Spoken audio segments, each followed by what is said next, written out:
So in this segment, we're going to be discussing, I think, some of the commentary around the Labour Party. So we're going to be discussing, I think, certain members in the kind of YouTube space. So we're going to be discussing kind of the key Labour policies, going over some of them that they've talked about in the past couple of weeks, and talk about why, I've already spoken about why they're problematic, but I do find the people kind of backing Labour, no matter what, problematic, because their whole strategy is they're going to push Labour to the left and hold them accountable when they're elected, when some of these policies are fundamentally so bad. You're going to be struggling just to get Labour off of these bad policies versus anything positive you want, like proportional representation, like closer relationships with the EU. So we'll start with austerity for a start. Okay, Starmer, you keep saying public services are on their knees, and yet now you're saying beyond small amounts of money Labour have already committed, a Labour government won't be turning on the spending taps after a general election. You know it will be a huge disappointment to many of your supporters. I have a really simple question for you. Can you at least reassure them that you won't be cutting any departmental budgets after a general election, or are some spending cuts still on the table? Well, but let me take that in two parts. Firstly, on public services, look, I'm a massive believer in public services. I gave up 5 years of my life out of practice as a lawyer in order to he didn't run a public service. I mean, he didn't. It's not a big sacrifice. You're still on a lot of money and got a lot of perks out of it, and the connections. Which was the Crown Prosecution Service. So I do care about, I believe in public services, and I know a thing or two about the constraints of delivering in public service, and I'm certainly not in the business of cutting the funding, which is why the focus is so much on growth. And so what he talks about in this clip, because like I said, I've covered it, is reform, which again, reform is fine. But, again, what reforms are you going to make? He's not very specific or clear on it. He's talking about joining up different kind of services together to make them more effective, which is good.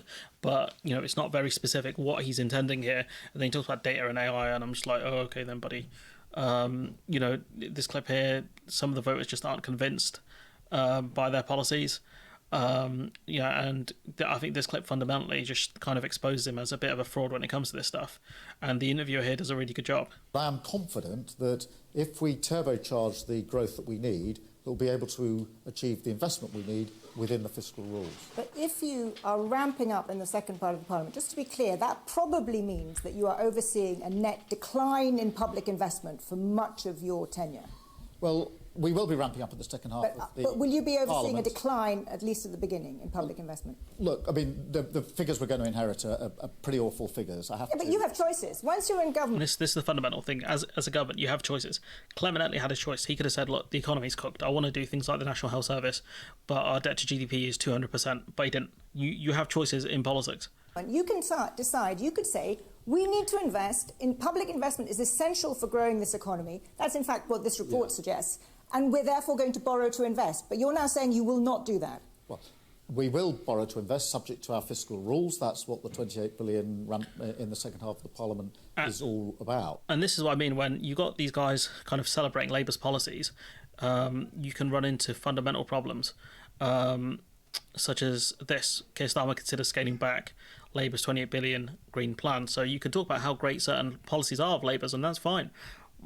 But at the same time, you also should really be talking about when they kind of pull back on promises and why. Maybe you can give your reasoning as to why you think they do so, but I noticed this kind of stuff is missing from certain commentators.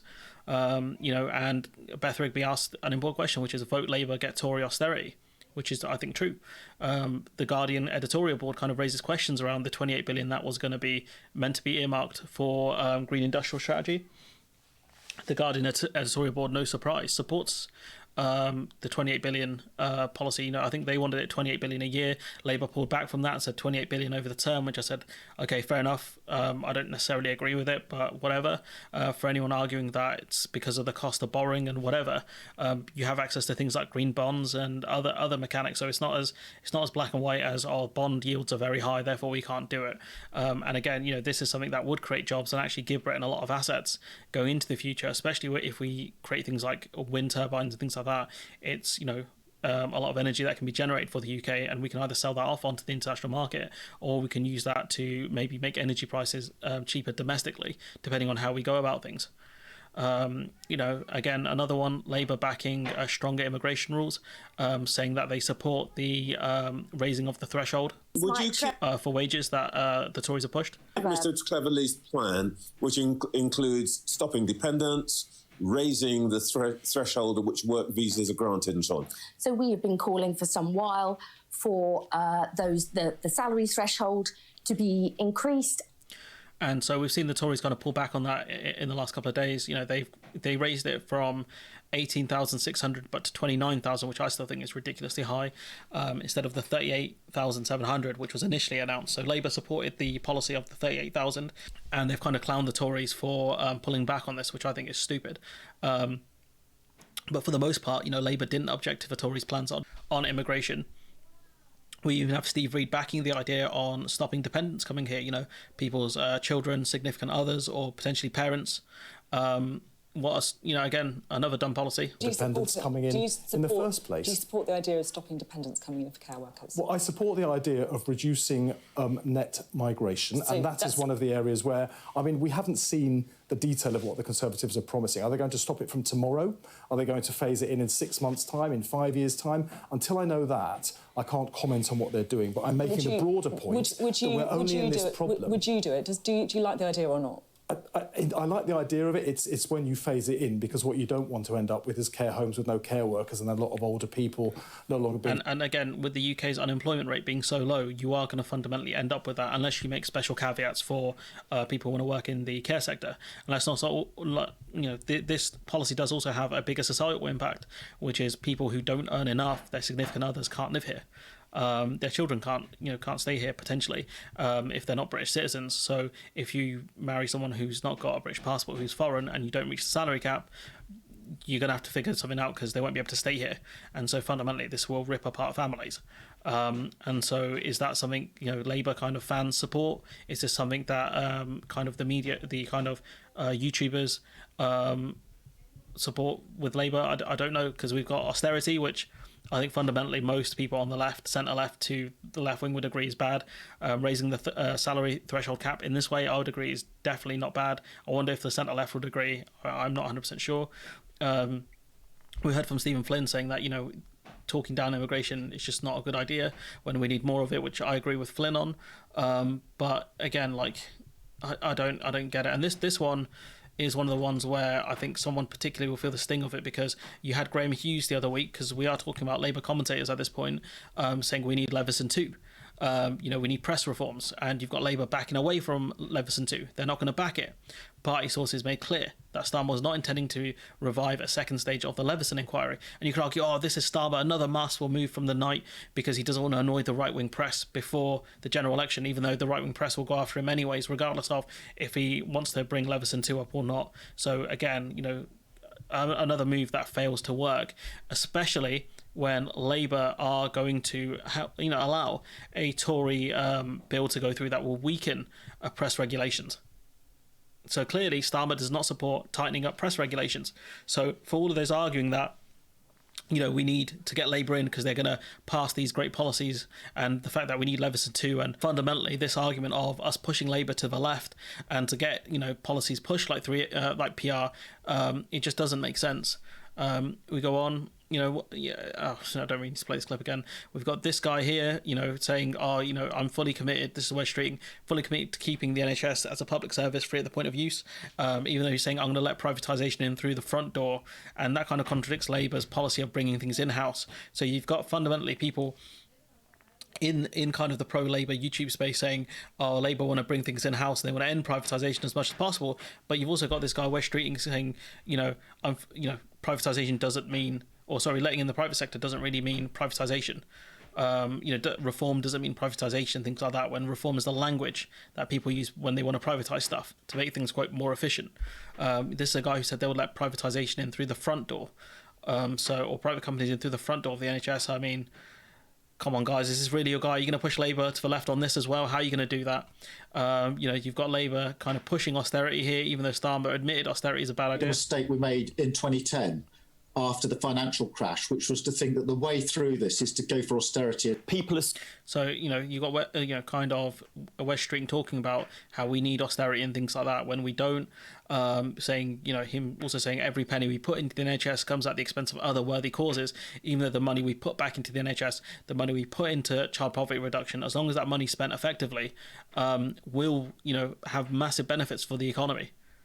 Regardless of the societal impacts, which will be tremendous, they will have benefits to the economy. Less people on sick leave. People getting the fundamental care they need so they can come back into the workforce. Mental health care need or physical care needs. Fundamentally, that will help the economy in the long run. Child poverty is another thing where it comes at a cost to society when children can't eat properly because they can grow up malnourished. They can grow up with several health problems. And so if you can avoid that, if you do preventative care, what that means is they will not grow up with long-term health problems, and that will benefit the economy because it will be less kind of time for these kids spent in the NHS, within the doctors getting looked at and things like that because they're suffering from malnourishment. So again, another dumb policy from these guys. And this is one of the keys here. If there's a Labour government, we're just going to be able to come in and turn the taps on.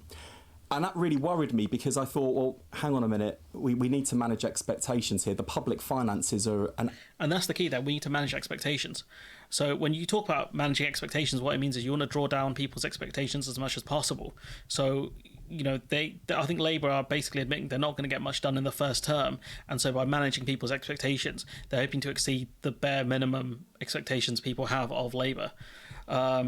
Starmer couldn't answer what his thoughts are on working class people because Nick Ferrari just said, aren't these the same aspirations? Having a car, holidays and things like that, aren't they the same? People wanting to get on in life, isn't that the same aspirations of the middle class? Starmer completely fumbled this one, and I'm just not seeing this kind of guy who is media literate, who is a leader. Because let's be honest, what Labour need is a leader, and this man is cowering behind the Americans and the Conservatives on the situation in Gaza. This guy just constantly regurgitating the same lines here. I mean, he's getting memed to hell.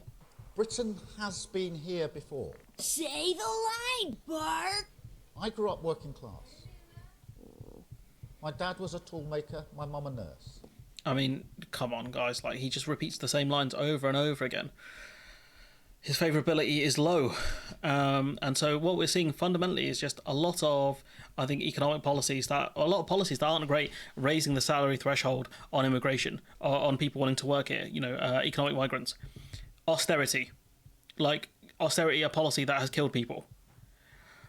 This idea that people like because fundamentally we are I think at a crossroads. We are walking towards a crossroads, and so to have the Labour social people like Tan and Bowler Hatman kind of trying to belittle No Justice when the two ideas are that these people have, right? I think one is turn the Green Party into an insurgency party in order to push Labour to the left, because if Labour don't get pushed to the left, then they're going to hemorrhage votes to the Green Party.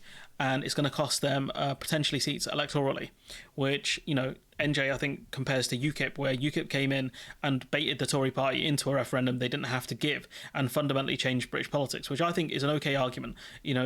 Turning the Green Party into an insurgency party will be fairly difficult. It's longer term. I think it will work much better, as Max Robespierre pointed out, after Labour win power. But again, it's a long-term goal, so starting it now makes sense. But you've got the other people kind of in Labour Social saying we're going to pressure Labour.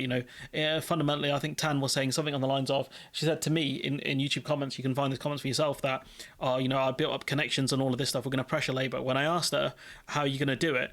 She said, I'm not going to share those details with some random on YouTube. She might as well have quoted the great Senator Armstrong when he said, my source is that I made it the fuck up. Because we might as well start praying, boy. Genuinely, I just find it baffling that these people kind of belittled turning the Green Party into an insurgency party when this lot are, essentially praying that Labour will do the right thing here, and somehow they will pressure Labour into better policies, despite the fact that Labour are pushing the policies of David Cameron. As Beth Rigby pointed out, he's more David Cameron than he is Tony Blair. And so, if you buy into the argument that Labour will change the government, they'll govern way more to the left or whatever, you're gambling. This is the Boris Johnson conundrum of, yes, he's a liar, but I don't think he's lying to me. Are you going to argue that Starmer is lying to the public via what he's saying here about austerity and things like that, backing these policies, and he's going to fundamentally change in government? Yeah, he's making the argument that he has to do this out of necessity, but I think fundamentally he'll do it. because he will do whatever it takes to take power, I think. And I think if he believes doing austerity will help him keep power, he'll do it. But it's stupid, because austerity doesn't work. And I think another 5 years of just an economy in ruin will break people. I think they'll have enough. I think they will fundamentally lose faith in the, I use that word a lot, fundamentally. They will lose faith in the political system, and that's where you run into real bad problems. Because it's one of my former lecturer said, Glenn, I can't remember his surname, but he said, populism arises when capitalism fails. And that's where it gets really worrying for me, because for me, keeping the Tories out, you need a strong Labour Party that's going to, really push social services. It's really going to help people get out of poverty. I think that's what keeps the Tories out, and that's what I want to see. Competent leadership, at least someone who's good at orating and explaining things. That's what Tony Blair was good at. One of the things he was good at. Keir Starmer is not a very good speaker. He's very shaky in interviews. He looks hella nervous, like a tree in the autumn wind. Honestly, I don't see it, guys. I don't think you're going to be able to push this guy to the left. He's very introverted. And the Labour membership have failed on things like getting proportional representation. What makes you think you're going to do better? What makes you think you're going to do different? Honestly, because fair enough, I don't have the answers. Like I said, it's a crossroad. I'll happily admit that I don't know if No Justice's plan has legs. I don't. But do I think the Labour Socials plan of they're going to hold Starmer accountable? I don't see it working, and I can imagine in 5 years' time when they don't get the policies they want, people kind of clown them a bit in the comments. But fundamentally, it'll come down to one thing, which is the Labour Party will turn around and say, and I think this lot, the Labour Social lot will turn around and say, well, we have to vote Labour to keep out the Tories, and that'll be the only thing they have, and that worries me because I don't think people will buy it again. You can get away with it the first time, but if things are still trash in 5 years, which Labour will manage the economy better, no doubt, but like they're saying, you got to manage expectations. When you use phrases like manage expectations, it means you fundamentally don't think you're going to do a great job. You're trying to lower expectations, and that's the kind of tragedy of it. And I think Tansky asked, what am I going to do to kind of help out with this, or what am I going to do for change? I think honestly I'll be right here in my spot with a few more subs than I already got, and probably some more packs too, because I'll be smoking them, honestly, because I can't see this lot working. I can't see the Labour social plan working. But I think that the truth is, and this is the theme that I had made by my friend, the fundamental truth of it is that when it comes to life, political commentary might be the only thing I'm good at, but at least I'll always argue for what I believe in. The question I think people in the audience need to ask themselves are, can the other commentators say the same? Do they argue for what they really believe in? Because I've had enough of people questioning my intent when I've been doing this for about 4 years. And I have gone after the Tories ruthlessly, clowned them, gone attack them on policies. People still question my intentions now because I question Labour. This whole idea of, if you say mean things about the Labour Party, you must support the Tories. Like, no, I want them to do better. We can do better. We can do better than austerity. We can do better than these crappy policies. And I said it a minute ago, I'll say it again. This politics thing might be the only thing I'm good at, but I'll always argue for what I believe in. Can the other commentators say the same?